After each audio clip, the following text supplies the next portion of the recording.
এলাকাও নিজ এলাকায়। তো সেটা দেখতে এবং তাকে উৎসাহ দিতে এবং তার এই যে উদ্যোগ সেটাই অনেক সহযোগিতা করবেন বলে আশ্বাস দিয়েছেন আমাদের স্যার ডক্টর মশিউর রহমান, এবং তিনি এটা সরকারি অনুদানও আনার ব্যবস্থা করবেন। তো তিনি আমাদের মাঝে আর বেশিক্ষণ থাকবে না, অত্যন্ত ব্যস্ত মানুষ। তো আমি তাকে অনুরোধ করছি আজকের এই সার্বিক বিষয় নিয়ে কিছু আলোচনা রাখার জন্য।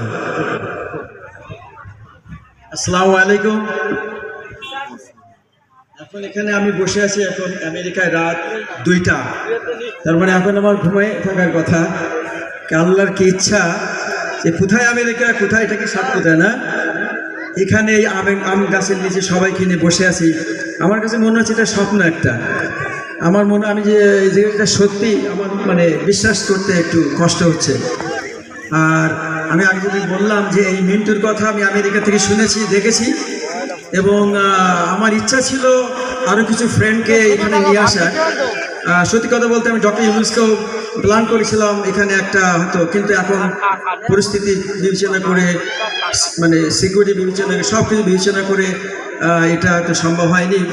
তো দেখা যাক ভবিষ্যতে মিন্টুকে নিয়ে হয়তো অনেক কিছু আমরা, কারণ তার যে জিনিসটা যে করেছে, তার যে চিন্তাধারা, তার যে গবেষণা, তার মাথার থেকে যেগুলো করেছে, এগুলো সারা দেশে ছড়িয়ে দেওয়া উচিত।